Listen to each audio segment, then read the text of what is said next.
February ಕೊನೆಯ ವಾರದಲ್ಲಿ ದಾಂಡೇಲಿ ತಾಲೂಕು ಕನ್ನಡ ಸಾಹಿತ್ಯ ಸಮ್ಮೇಳನ ಆಯೋಜನೆಗೆ ತಾಲೂಕು ಆಡಳಿತ ಸೌಧದಲ್ಲಿ ತಹಸೀಲ್ದಾರ್ ಶೈಲೇಶ್ ಪರಮಾನಂದ್ ಅಧ್ಯಕ್ಷತೆಯಲ್ಲಿ ಗುರುವಾರ ನಡೆದ ಪೂರ್ವಭಾವಿ ಸಭೆಯಲ್ಲಿ ಒಮ್ಮತದ ನಿರ್ಣಯ ಕೈಗೊಳ್ಳಲಾಯಿತು.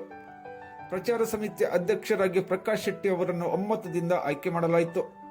ವೀರಭದ್ರೇಶ್ವರ ಸಭಾಭವನ, ಕಾರ್ಮಿಕ ಸಮುದಾಯ ಭವನ ಮತ್ತು ಹಾರ್ನ್ಬಿಲ್ ಸಭಾಭವನ ಇವು 3 ಸ್ಥಳಗಳಲ್ಲಿ ಒಂದರಲ್ಲಿ ಸಮ್ಮೇಳನ ನಡೆಸುವ ನಿರ್ಧಾರ ಕೈಗೊಳ್ಳಲಾಯಿತು. ಬರಗಾಲದ ಕಾರಣ ವಿಜೃಂಭಣೆಯಿಂದ ಅಲ್ಲದಿದ್ದರೂ ಸಮ್ಮೇಳನವನ್ನು ಅರ್ಥಪೂರ್ಣವಾಗಿ ಆಚರಿಸಲು ನಿರ್ಧರಿಸಲಾಯಿತು. ರಾಜ್ಯ ಆಡಳಿತ ಸುಧಾರಣಾ ಆಯೋಗದ ಅಧ್ಯಕ್ಷರಾದ ಆರ್.ವಿ. ದೇಶಪಾಂಡೆ ಅವರನ್ನು ಭೇಟಿಯಾಗಿ ಸಮ್ಮೇಳನ ನಡೆಸುವ ಅಂತಿಮ ದಿನಾಂಕ ನಿಗದಿಪಡಿಸುವ ಅಭಿಪ್ರಾಯಕ್ಕೆ ಬರಲಾಯಿತು. ನಗರಸಭೆಯಿಂದ ಮತ್ತು ಇನ್ನಿತರ ಸಂಘ ಸಂಸ್ಥೆಗಳ ಪ್ರಮುಖರು ತಮ್ಮಿಂದಾದ ಆರ್ಥಿಕ ಸಹಾಯ ಮಾಡುವುದಾಗಿ ತಿಳಿಸಿದರು.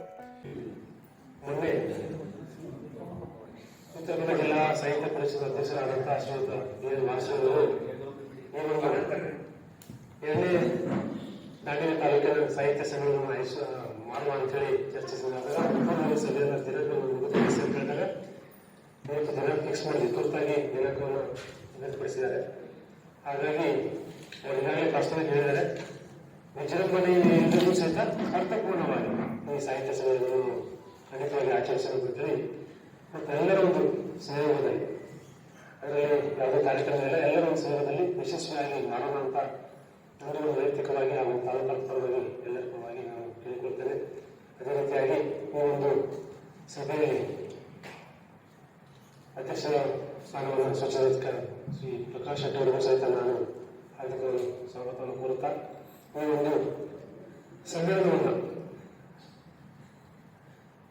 ನಾನು ಕುರಿತು ಒಂದು ಟೆಂಟೇಟಿವ್ ಡೇಟ್ಗಳನ್ನು 12 ದಿನಾಂಕಗಳನ್ನು ಮತ್ತು ಇತರ ಪ್ರದೇಶಗಳನ್ನು ಚರ್ಚಿಸುವ ಅಂತ ಹೇಳಿ ತಮ್ಮ ಅಭಿಪ್ರಾಯವನ್ನು ಹೇಳಿಕೊಂಡು ಈ ಒಂದು ಸಭೆಯನ್ನು ನಡೆಸುವ ಅಂತ ಹೇಳಿ ನಾನು ಮಾತನ್ನು ಮುಗಿಸ್ತೇನೆ. ವೇದಿಕೆಯಲ್ಲಿ ಕನ್ನಡ ಸಾಹಿತ್ಯ ಪರಿಷತ್ತಿನ ಜಿಲ್ಲಾಧ್ಯಕ್ಷ ಬಿ.ಎನ್. ವಾಸರೆ, ಸ್ಥಾಯಿ ಸಮಿತಿ ಅಧ್ಯಕ್ಷ ಶಾಹಿದಾ ಪಠಾಣ್, ನಗರಸಭೆ ಪೌರಾಯುಕ್ತ ರಾಜಾರಾಮ್ ಪವಾರ್, ಪ್ರಚಾರ ಸಮಿತಿ ಅಧ್ಯಕ್ಷ ಪ್ರಕಾಶ್ ಶೆಟ್ಟಿ, ಕನ್ನಡ ಸಾಹಿತ್ಯ ಪರಿಷತ್ತಿನ ತಾಲೂಕಾಧ್ಯಕ್ಷ Narayan Naik, PSI IR Gaddekar, RFO Apparao Kalchetti, CRP Lalitha ಮೊದಲಾದವರು ಇದ್ದರು. ಸಭೆಯಲ್ಲಿ ಕನ್ನಡ ಸಾಹಿತ್ಯ ಪರಿಷತ್ತಿನ ಅಜೀವ ಸದಸ್ಯರು ಮತ್ತು ಸಾರ್ವಜನಿಕರು ಪಾಲ್ಗೊಂಡಿದ್ದರು.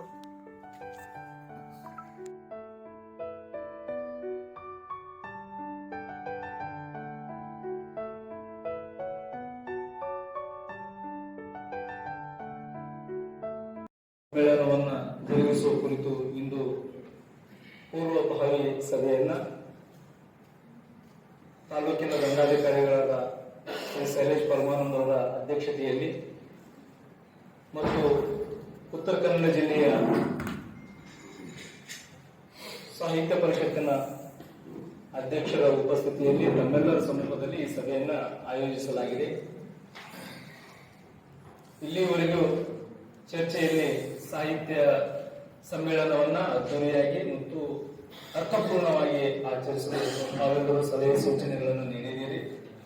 ಜೊತೆಗೆ ನೀವೆಲ್ಲರೂ ಸೇರಿ ಈ 2ನೇ ಸಾಹಿತ್ಯ ಸಮ್ಮೇಳನವನ್ನ ಅರ್ಥಪೂರ್ಣವಾಗಿ ಆಚರಿಸಿ ಕನ್ನಡ ನಾಡಿನ ನೆಲ ಜಲ ಭಾಷೆಯ ಬಗ್ಗೆ ನಾವೆಲ್ಲರೂ ಕಟಿಬದ್ಧರಾಗಿ ಇರೋಣ ಅಂತ ಹೇಳ್ತಾ ಮತ್ತು ಈ ಸಾಹಿತ್ಯ ಸಮ್ಮೇಳನವನ್ನ ಯಶಸ್ವಿಗೊಳಿಸಲು ತಮ್ಮೆಲ್ಲರ ತನು ಮನ ಧನದ ಸಹಕಾರ ಕೋರ್ತಾ ನಾವು ಕೂಡ ಈ ಸಾಹಿತ್ಯ ಸಮ್ಮೇಳನದ ಯಶಸ್ವಿಗೆ ನಮ್ಮ ಎಲ್ಲ ಸಹಾಯ ಸಹಕಾರವನ್ನು ನಾವು ನೀಡ್ತೇವೆ ಅಂತ ಹೇಳ್ತಾ ಸಭೆಗೆ ಆಹ್ವಾನಿಸಿ ಮಾತನಾಡಲು ಅವಕಾಶ ಮಾಡಿಕೊಟ್ಟಿದ್ದಕ್ಕಾಗಿ ತಮ್ಮೆಲ್ಲರಿಗೂ ಅಭಿನಂದನೆಗಳನ್ನು ಸಲ್ಲಿಸ್ತೇನೆ.